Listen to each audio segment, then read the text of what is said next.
श्री सच्चिदानंदाय नमः। एक रोज इरशाद हुआ कि पतंजलि ऋषि के 4 कौल हैं।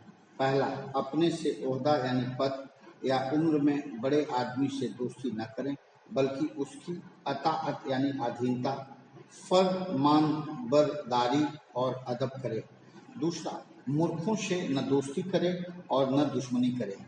उनसे दोस्ती नुकसान और बदनामी का बाइस यानी कारण है, और दुश्मनी में खतरा बेइज्जती और नुकसान का है। तीसरा, अपने से छोटे दर्जे के आदमी यानी गरीब के साथ दोस्ती न करे, वरना अपनी मुहताजी जाहिर करके तंग कर देगा। उससे आजीज यानी तंग आकर पीछा छुड़ाना मुश्किल हो जाएगा और दोस्ती कायम न रहेगी। अलबत्ता उसके साथ सलूक यानी लगाव करे और रहम करे। मुहताज की मदद करनी चाहिए। चौथा, जो शख्स धन, विद्या, उम्र और दर्जे में बराबर हो, उससे दोस्ती करनी चाहिए। ऐसी दोस्ती को कयाम यानी स्थिरता होगा। एक रोज इरशाद हुआ कि ब्राह्मण इल्म से, क्षत्रिय ताकत से, वैश्य धन से और शूद्र उष्र से काबिले ताजीम यानी सम्मान हैं। एक रोज इरशाद हुआ कि जो गंवार पिंगल पढ़े, 3 बात शतहीन, बोली चाली बैठ का, लेख विधाता छीन। तालीम की इंतहाई पदवी या डिग्री पिंगल कहलाती है। अगर गंवार आदमी इस दर्जा तक भी तहसीले इल्म यानी ज्ञान प्राप्ति कर ले, तो भी उसको 3 बातें यानी बोलने, चालने, बैठने की तमीज नहीं आती। गोया उनका विद्या से ताल्लुक नहीं, बल्कि ये 3 बातें इल्म मजलिसी यानी सामाजिक ज्ञान से मुताल्लिक यानी संबद्ध हैं। जब तक लायक आदमियों की सोहबत में न बैठ जावे, उस वक्त तक इन 3 बातों का हासिल होना मुश्किल है। एक रोज इरशाद हुआ कि अधिमा धनम इच्छन्ति, मध्यमा धन मानयो, उत्तमा मानम इच्छन्ति, मानो ही वह ताम धनम। अर्थात अदना यानी अधम दर्जे के इंसान धन की ही इच्छा करते हैं, चाहे मान रहे या जाए, दौलत मिलनी चाहिए। औसत यानी मध्यम दर्जे के धन और मान दोनों को चाहते हैं, यानी कभी धन की खातिर अपमान सह लेते हैं, कभी मान बढ़ाई के लिए धन का त्याग कर देते हैं। आला यानी श्रेष्ठ दर्जे के इंसान को सिर्फ मान ही की ख्वाहिश होती है। वह मान को घटाकर धन हासिल करने की कभी इच्छा नहीं करते, क्योंकि आला इंसानों का मान ही धन है। रहिए पर्वत शिखर पर, कीजिए वन में वास, वहां न रहिए वीर नर, जहां मान को नाश। एक रोज इरशाद हुआ कि संतोष परमो लाभ, सत्संगम परमो धनम, विचार परम ज्ञानम, समम च परम सुखम। पहला, संतोष यानी सब्र ही में सबसे बड़ा लाभ है, इसकी प्राप्ति में ही इंसान को फायदा पहुंचता है। दूसरा, सत्संग बड़ा भारी धन है। दुनिया की धन दौलत जवाल पजीर यानी नश्वर हैं। सत्संग से जो फायदा पहुंचता है वह ला जवाल है। होए सुसंगत सहज सुख, दुख कुसंग के थान, गंधी और लोहार की बैठो देख दुकान। तीसरा, विचार परम ज्ञान है। इसके बगैर जिस चीज की असलियत मालूम नहीं होती। चौथा, शम यानी चित्त की शांति ही सबसे बढ़कर सुख है। तमाम साधन और सत्संग करने और विचार का फल चित्त की शांति है, लिहाजा हर तरह से इसके हासिल करने की कोशिश करनी चाहिए। एक रोज इरशाद हुआ कि शस्त्री मर्मी प्रभु शठ, धनी बैद बंदी कवि गोविद गुनी। इन 9 अशखास यानी लोगों से झगड़ा और मुखालिफत करने में शत नुकसान का खदशा यानी आशंका है। पहला, शस्त्री यानी हथियार बंद आदमी से झगड़ा करने में उसको गुस्सा आ जावे और कत्ल कर दे। दूसरा, मर्मी यानी भेदी, राज फाश यानी खोल कर दे। तीसरा, प्रभु यानी हाकिम व मालिक चाहे तो कितना नुकसान पहुंचा सकता है। चौथा, शठ यानी जाहिल से झगड़ा करने में हजारों तरह का नुकसान है, उसको अपने नुकसान और बुराई भलाई का भी खौफ नहीं, दूसरे का तो जिक्र ही क्या है। कछुक नीच न छेड़िए, भलो न वाको संग, पत्थर डारे कीच में, उछर बिगाड़े अंग। पांचवा धनी यानी अमीर आदमी भी रुपया के जोर से इजा यानी कष्ट पहुंचा सकता है। छठा वैद्य यानी हकीम भी मरीज को कुपथ देकर तकलीफ दे सकता है, बल्कि जान का भी खतरा है। सातवां बंदी यानी फाट जगह जगह जाकर निंदा करेगा।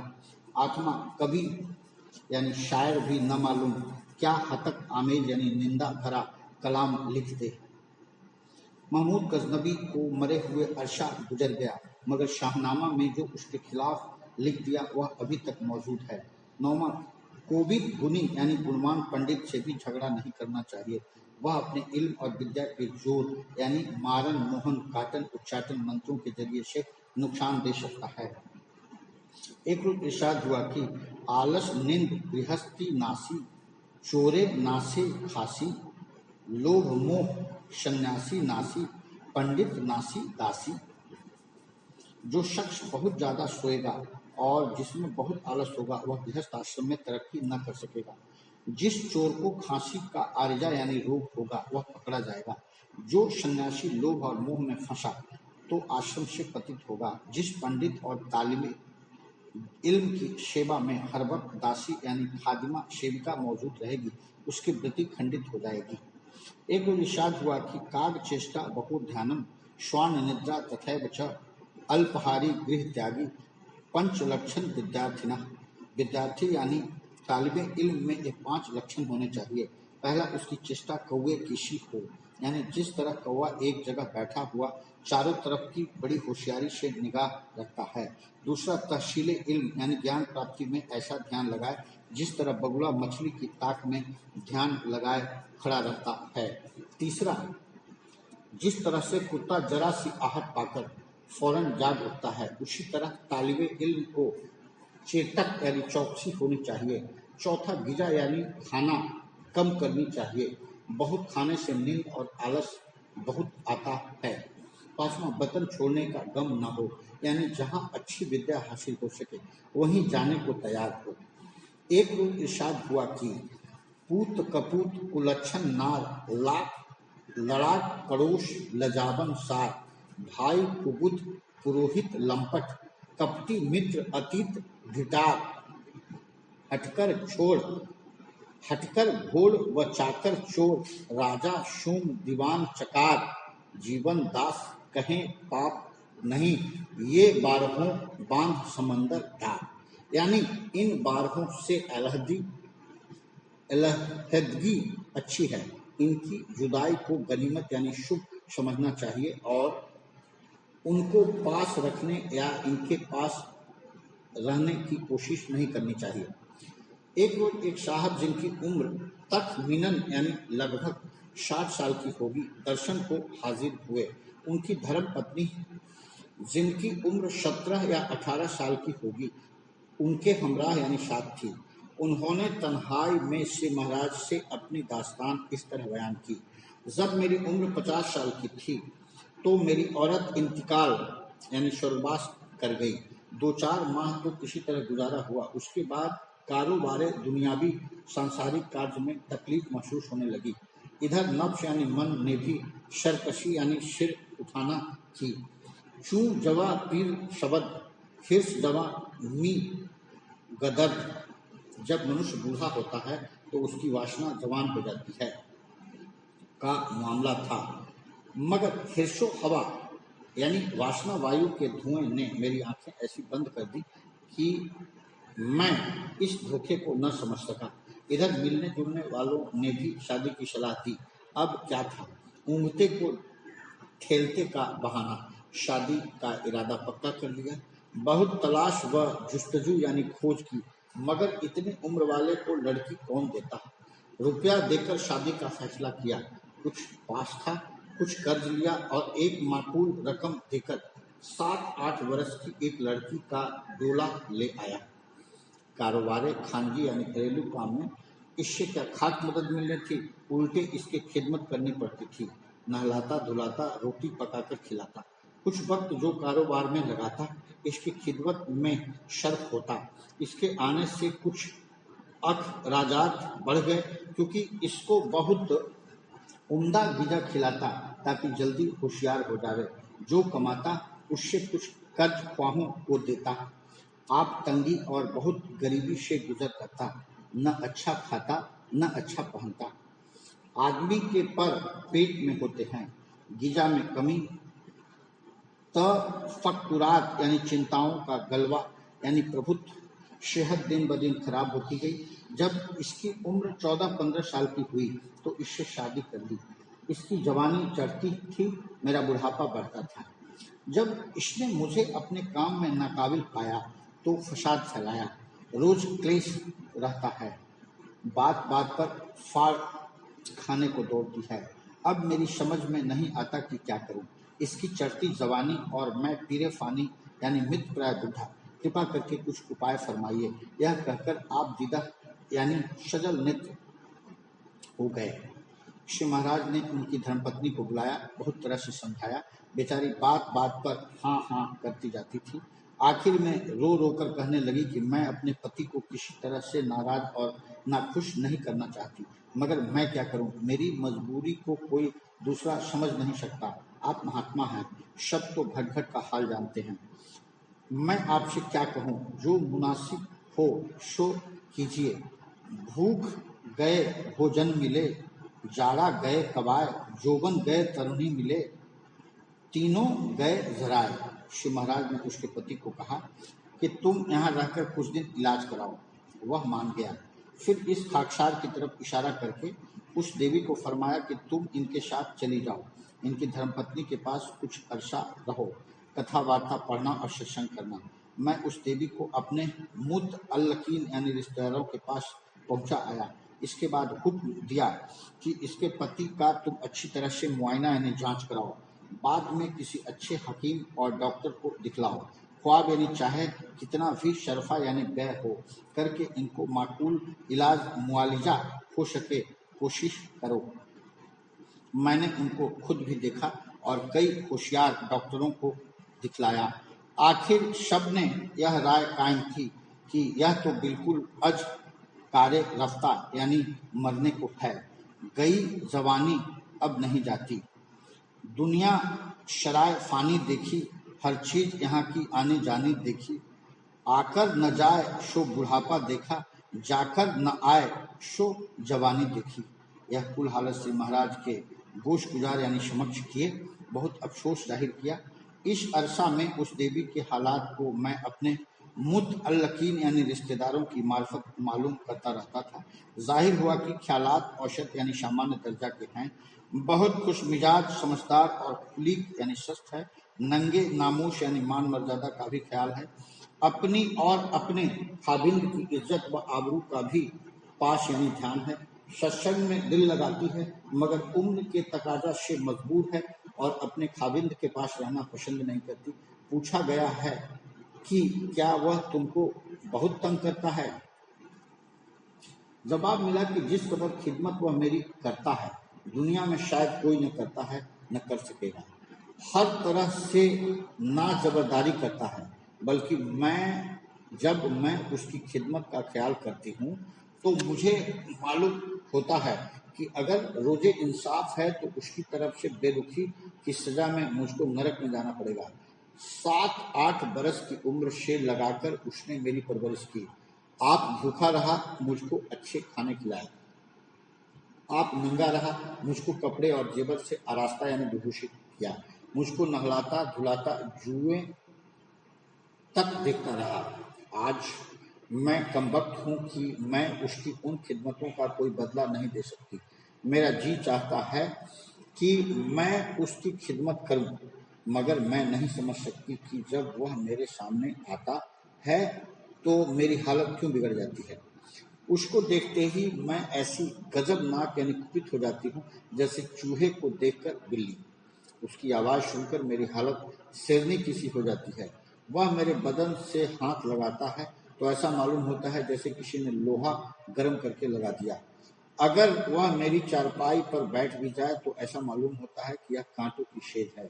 लेकिन मैं जानती हूँ कि कि उन कुल खिदमत यानी सेवाओं की फरामोशी यानी भुलाने में परमात्मा मुझको शक्त सजा देगा। ये कुल हालात खाक साहब ने श्री महाराज से अर्ज किए।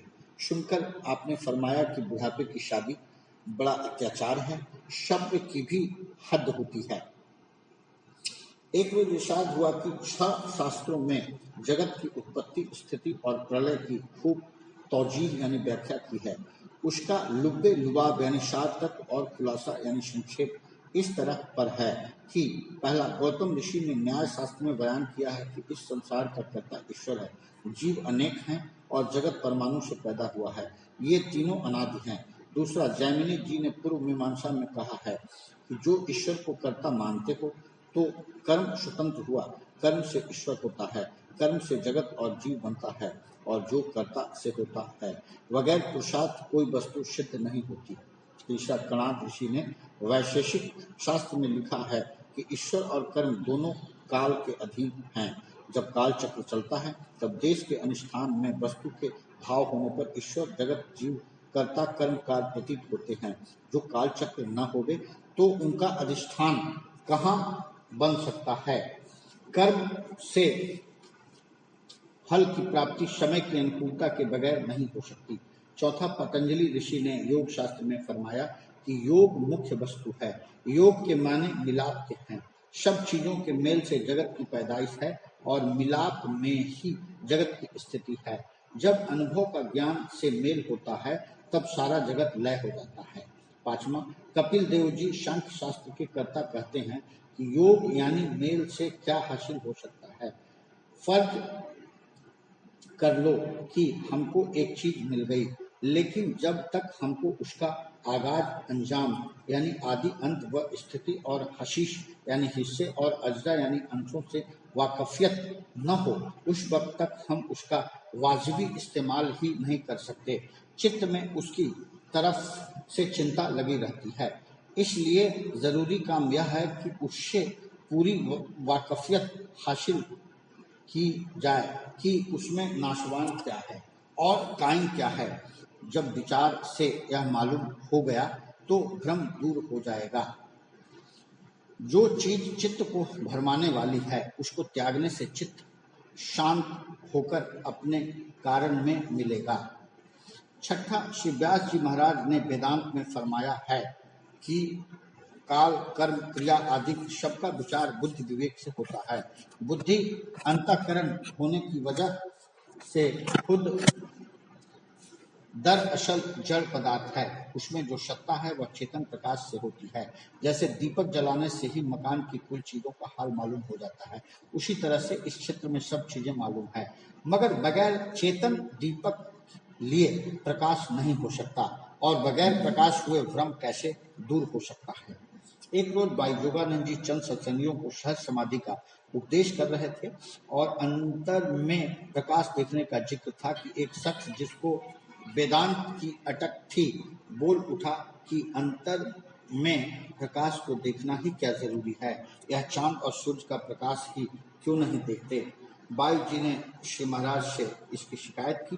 आपने फरमाया कि उनकी बात हमारे उपदेश और तरीका के खिलाफ है, उनको अपना निश्चय आम आदमियों पर जाहिर करना दुरुस्त नहीं। एक रोज एक साहब ने यह नगमाए तौहाद सत्संग में पढ़ा गजल, हेज कारे नेस्त मारा दर जहां चूज यादे यार, रोजो शब दिलरा बशुए यार वस्तन हस्तकार।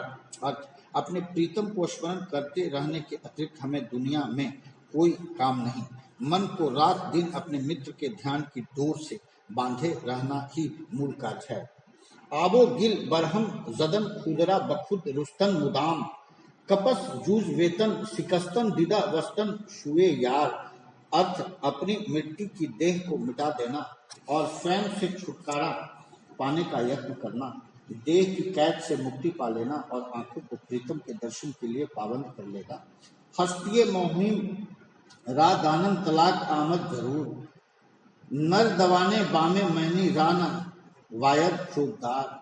अर्थ, अपने भ्रमात्मक जीवन का त्याग अनिवार्य है। भक्ति की छत पर जो बैठा हो उसे चौकदार की आवश्यकता नहीं।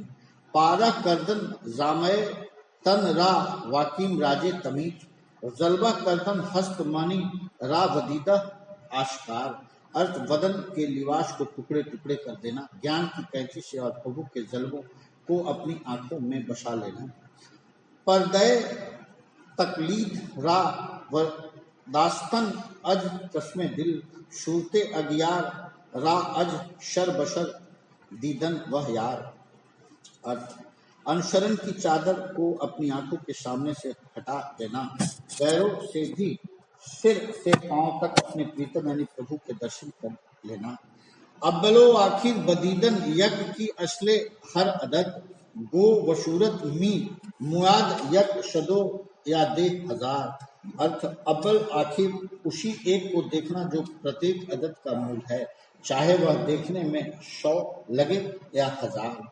दरमियाने ई नो आ वुदन वुवद कारे खुदा, दिल बुरीदन जी नो आ दिदन वखूद पर्वत दिगार, अर्थ उसके और उसके बीच रहना प्रभु की शान है। हमारा कार्य यह है कि इधर उधर देखने की बजाय स्वयं में प्रभु के दर्शन करें। दोक्तन चश्म अज जहां व शब लिवाशे आफियत, गुमशुदन दर गुमशुदन ई अस्त दीने पायदार, अर्थ सुरक्षा इसी में है कि आदमी दुनिया की ओर से अपनी आंखें बंद कर ले, लीन हो जाने की दशा में लीन हो जाए, यही सुदृढ़ धर्म है। दीदा वस्तन गोश वस्तन लव वह वस्तन शुद्ध पसंद, हर किरा दिल माँ वशूद दर जाते खुद आईना दार, अर्थ आंखें बंद कर लेना, कान बंद कर लेना और जुबान बंद कर लेना उसे भा गया जिस किसी का हृदय लीन हो गया स्वयं अपनी दर्पण स्वरूप देह में। शिष्ट हिम्मत तर्क दादन आचह आयद दर ख्याल, बेखाली बेखुदी रा सातन दारुल करार, अर्थ मूल साहस क्या है? हर उस चीज का त्याग जिसका विचार बने, बेख्याली और मस्ती को अपने लिए विश्राम का ठिकाना बना। जुर्रे तौहीद चू नोशिदा अज शाकी करीम, कुफ्रो इमा दूर मांदा जार गुदा अकलो यार, अर्थ भक्ति मदिरा की एक घूंट जिसने कृपालु शाकी से पी ली तो आस्तिक नास्तिक का अंतर जाता रहा और झूठी बुद्धिमता व लज्जा का अंत हो गया। श्री महाराज ने सुनकर फरमाया कि देखो इसके अंदर भी भजन का राज पोशीदा यानी निहित है। दीदा वस्तन यानी आंख लगाना या मूंदना वगैरह जो कर्म उपासना में दाखिल हैं वे इस हालत में जुज़्वे तबीयत यानी स्वभाव का अंग बन जाते हैं। एक रोज इरशाद हुआ कि कलामे तौहीद शमशिरे वे नयाम यानी म्यानहीन तलवार है। जिस तरह से अनाड़ी इंसान खुली तलवार से अपने को नुकसान पहुंचा लेता है उसी तरह से वेदांत वाक्य से वाचक ज्ञानी अपने रास्ता को दुखदायी और नुकसानदेह बना लेते हैं। असलियत तो वेदांत ही है मगर महात्मा लोग इसके जाहिर करने में बड़ी एहतियात से काम लेते हैं। उनका ख्याल हमेशा सिलसिले में कार्रवाई करने का रहता है। कर्म उपासना और भक्ति से भरपूर इंसान को वेदांत का आदेश करते हैं और होना भी यही चाहिए। यही दुरुस्त और ठीक तरीका है। असलियत में जब तक इंसान कर्म उपासना और भक्ति का साधन न कर ले वह वेदांत का अधिकारी हो ही नहीं सकता। यह दूसरी बात है कि पहली मंजिलें वह अब तय करे या पहले तय कर चुका हो। वाचक ज्ञानी और सच्चे वेदांती में फर्क होता है। कर्म उपासना और भक्ति का असर सच्चे वेदांती में मौजूद होता है और वाचक ज्ञानी उससे खाली होता है।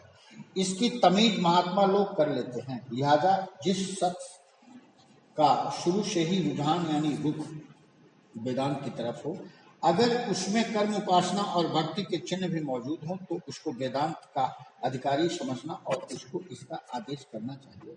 जो इनके असर से खाली हो महज किताबें पढ़कर या सुनकर वेदांत की बातें बनावे वह वेदांत के उपदेश का अधिकारी नहीं। उसको इसका उपदेश करना गोया यानी जैसे उसके नापायदार यानी अस्थिर ख्याल को सहारा देना है जिससे वह भटकेगा। ऐसा शख्स कुआं खोदे बगैर पानी पीने की ख्वाहिशमंद है। जो शख्स साधन संपन्न है उसको उपदेश करना भी क्या, इशारे से बात उसकी समझ में आ जाती है और हकीकत इस तरह आया यानी स्पष्ट हो जाती है जैसे कुआं खोदते खोदते खुद ब खुद पानी निकल आता है। अज्ञानी के निकट में कहो न आत्मज्ञान जैसे बहरा मूढ़ नर सुने न वेद पुराण,